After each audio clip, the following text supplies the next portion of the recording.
CTV family. Catch us live on your TV screens. CTV, where we be, okay, from 4 p.m. to 5 p.m. Listen, today we're having such important discussions. And in order for it to be a discussion, you at home need to be joining in the conversation. So please do hop on our social media questions. Remember, the question for the day is, how do you keep mentally fit? So if you have any tips, advice of how people can actually keep mentally fit right now in this time, hop on our socials and let us know. It is Ekse_live on Twitter, as well as Ekse_live on Instagram, as well as Ekse Live on Facebook. Joining us in the studio is social worker Rudi Erasmus, who's going to be joining this very important conversation and seeing actually how does mental health tie in with Hope, where he's working currently, and what does it have to do with social work and everything in between. So Rudi, thank you so much for joining us. Awesome, thank you for the opportunity. It's great to be here. First things first, what is Hope House? Hope House is an NGO who was founded in 2004, and we are a counselling centre first and foremost. Yeah. But within our three offices across the city of Cape Town, we do also render services at schools in the field of substance abuse and all of the social ills that go with that. I mean, I was reading earlier about how substance abuse is also part of mental health. And can you please just break that down for me? Because most people are just saying, man, I just like alcohol. I just drink because it's fun. I drink because, you know, there's so many things that people can say. But really, substance abuse and be it drug abuse or actual alcohol is part of, can be contributed by mental health. Can you just break that down for us? Yeah, so the communities that we work in, we first and foremost go there to do a service for substance abuse. So these are teenagers between the ages of 12 and 18 who struggle with experimenting but also using.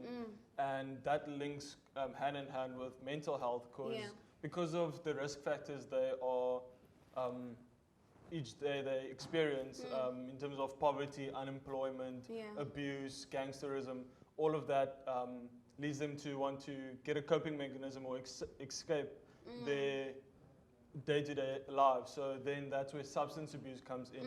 But that's only a temporarily fix, and that just provokes even more mental health issues because they don't escape it in a healthy way, their circumstances. Yeah, and then how does your work tie into, what do you actually have to do when you get into spaces? I mean, you work as a social worker, you are a qualified and registered social worker, so when you get into the spaces, what does your work look like? What does your day look like on a regular basis?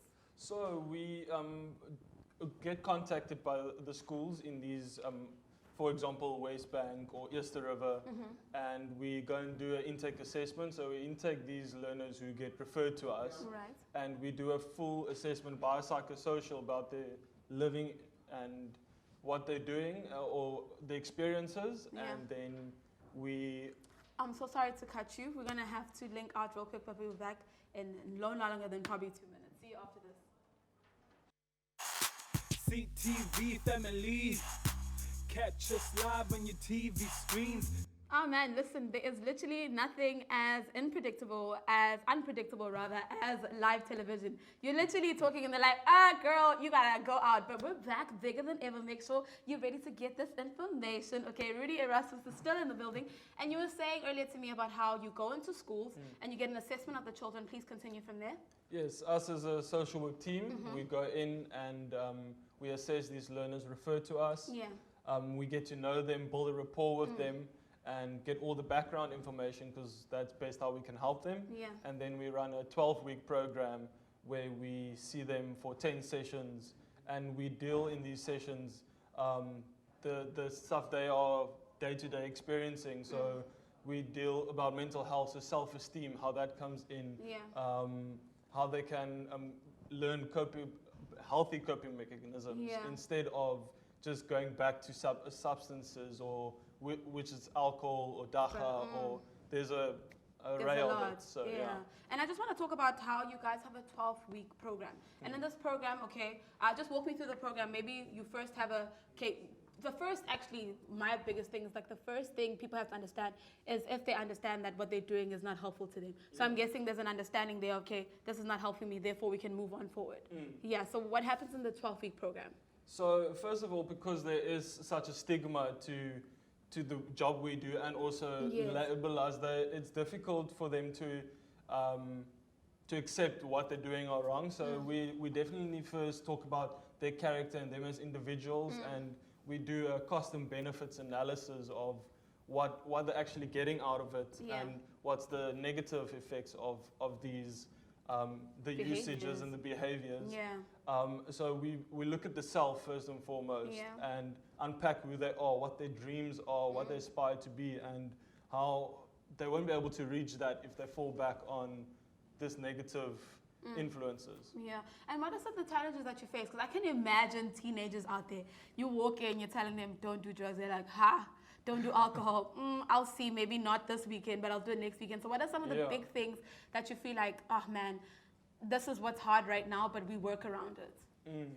So the challenge is definitely is because we only outpatient, so they don't go into a rehabilitation facility. Right. They go back to the problems, back to their community. So it's definitely having to deal with, but it's normalized. That's how we cope. That's how my parents have coped. So it's to learn them, to teach them that the way they've known isn't the only way. Yes. And it's also a challenge to deal with respect and respecting each other, because they can easily point fingers to other people. Yes. Or see the problem with someone else and say, I'm not that bad. So it's learning them respect as well, and how to focus on themselves. Oh, I love that. And you spoke about something actually where different communities deal with problems differently. And I mean, what type of communities do you work with? Because I mean, there are so many different, some communities deal with crime, some communities deal with drug abuse, alcohol abuse. So what do you see the most, and which communities are you most happy by, where you're like, whoa, I see the children changing here and my heart is overwhelmed by this great things that are happening? Like I said, it's in the impoverished area. So my office is based in Kuilsriver, in about a 10-kilometer radius. You have Kalkfontein, Sarepta, Westbank, Eerste River. So these are all communities that experience great poverty, and alongside with that is all the forms of abuse. And they have a very big lack of resources as well, so it's having to deal with that as well. Yeah. And then gangsterism is a big thing as well, and unemployment. So we deal with that, and yeah, we've seen great success. It's good to see people have a mindset change, and to know that I do have a future. I don't have to just not finish school. So for me personally, it's wow, this member decided to continue with school and finish school, and so it's the small wins that accumulate into a big win. I love that. And do you think, are you more likely to fall into these certain habits if you live in certain communities? Do you feel like as a government we are letting our people down? Let's say maybe if you live in an impoverished community, you are more likely to fall into these deep depressions or these deep addictions, or do you feel like anywhere in the world that can happen to you? Well, mental health or these struggles that we experience mentally, anyone can experience them, but definitely. But who's more prone to it? Definitely living in a community where you have all these risk factors that I just mentioned. Yeah. Studies have shown that I think it's like you're 80% more likely to experience mental health trouble. So definitely I think that's our focus, to help the people who are most vulnerable, and because everyone must be equally treated, so that's a big thing for me. And I mean, I love that you go into schools and you talk to young people, but I mean, I feel like we can save a life right now. Maybe someone has not started doing alcohol. What do you think are some of the things that could trap someone to start doing substance abuse? So preventions, what can we do to make sure that we don't end up in the same situation?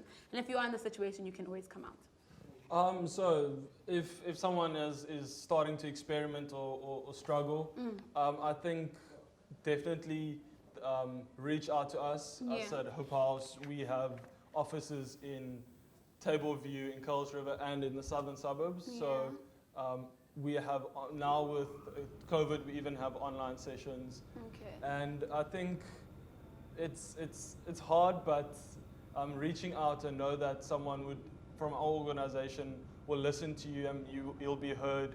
That will be the best port of call. So do you think the first call, just to, if you're experiencing anything, to reach out to someone?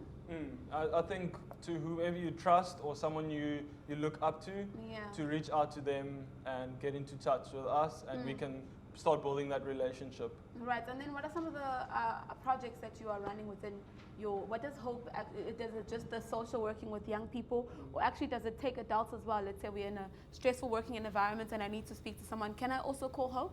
Yeah, so Hope House was actually founded because people they were seeking or trying to seek affordable counseling. Yes. So that's the basis that we were built on. So we definitely do at our offices counseling for people going through grief and loss, array of problems. So anyone can come for individual sessions as well, whether it be substance abuse related or family troubles, relationship troubles, the loss of a loved one, especially that's very big at our current time. And even job loss to link you with, refer you and link you with people who can support you. Oh, I love that, man. Now I need you to just give me those websites one more time because I know there's someone out there who needs what your foundation does. So please just give me those websites once again. Our website is www.hopehouse.org. And they can find us there. Just type it in on Google. And our number is also 021 9030 521. Rudi, thank you so much for joining us. Thank you so much for that conversation. I thoroughly enjoyed it. Ladies and gentlemen, remember we still have a question coming up, so make sure you hop on our socials and answer that question. How are you keeping mentally fit? Right now, though, we're going to go on a little musical interlude to calm your mind, and we'll see you after this. Weak, and I always overthink. Ekse is not over me, and you might not be over him. But I'm working on myself, I'm trust every day. They ask the same page, and my attention and if man goes way. His way as inguwe, his way as sources benguwe. His way tala as a slide, and ngakubonisa DMs amusifunde yima. Clouding his ways, ngakhona ifu brava ngayikucula. His way only send me messages, class boning on Miami boomer. But enough ngezinto eziphambeneyo. Amahewo wafundiswa ndimi ungaphinde uthi zange nikwenze lento. Yazi into yakho ihlale samunstana acinga ubhuji mistress. Nothuka class 5 sobabili sothenga ikota phanga ko BM. Noba sekusithwane, you wouldn't even curve me. If sasingadibana ngeGardens wawuzongityisa kube kwi-first date suyiphika. Suyiphika loo nto ngesibunzi. Yeah, whatever. Cousin Pussy. Hey, stand beside me, cousin Pussy. Don't wanna give you no excuses. I promise you the one for me. My strongest spoonsy.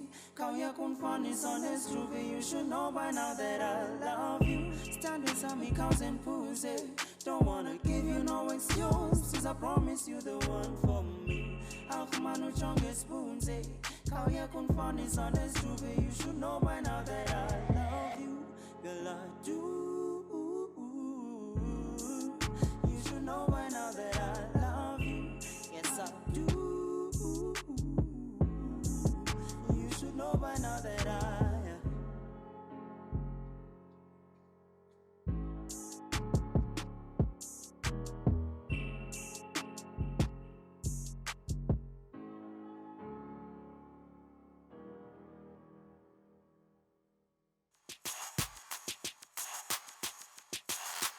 CTV family.